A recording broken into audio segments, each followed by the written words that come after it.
நாளும் நமக்கு குறைஞ்சது 6லேருந்து 8 மணி நேரம் உறக்க வேண்டும். இப்போ 4 மணி நேரம் தூங்கியிருக்காங்க அல்லது 3 மணி நேரம் தான் தூங்கியிருக்காங்க அப்படின்னா அந்த தூக்கமின்மை காரணமாக கூட நெஞ்சு வலி ஏற்படும். அல்லது மன அழுத்தம், மனக்கவலை, மன உளைச்சல், ஏதாவது ஒரு நம்ம கேட்கக்கூடாத ஒரு செய்தியை கேட்குறோம், அதிர்ச்சியான ஒரு தகவலை கேட்குறோம் அப்படின்னு சொன்னால் அதன் காரணமாக கூட நமக்கு நெஞ்சு வலி ஏற்படும்.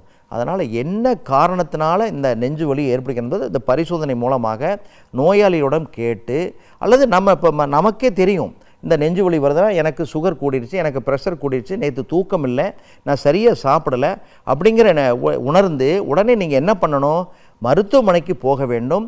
மருத்துவமனைக்கு போய் மருத்துவரை பார்த்து என்ன காரணத்தினால் இந்த நெஞ்சு வலி ஏற்படுது என்பதை தெரிந்து மருத்துவ சிகிச்சை எடுத்துக்கிட்டால் நம்ம உயிரிழப்பை நம்ம தடுக்க முடியும். எப்பொழுதுமே இந்த இதயம் பாதிக்கப்படக்கூடாது, நெஞ்சு வலி ஏற்படக்கூடாதுன்னா நேரத்துக்கு சாப்பிட்றது, நேரத்துக்கு தூங்குறது. அதே போல் எல்லா நோய்களுக்கும் இப்போ எல்லாருக்குமே பார்த்திங்கன்னா ஒரு 50% மக்கள் ஏதாவது ஒரு நோய்க்காக மருந்து சாப்பிட்டுட்ருக்காங்க.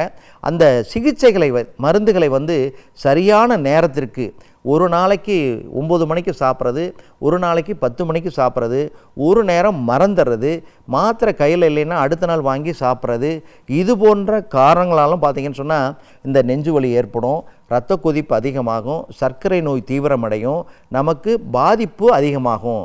அதனால் மாறுபட்ட குறைகுணங்கள் தெரிந்தால் உடனே நம்ம மருத்துவமனைக்கு போக வேண்டும், மருத்துவ சிகிச்சை எடுத்துக்கொள்ள வேண்டும். உயிரிழப்பை நாம் தடுக்க முடியும். மீண்டும் ஒரு தகவலோடு உங்களை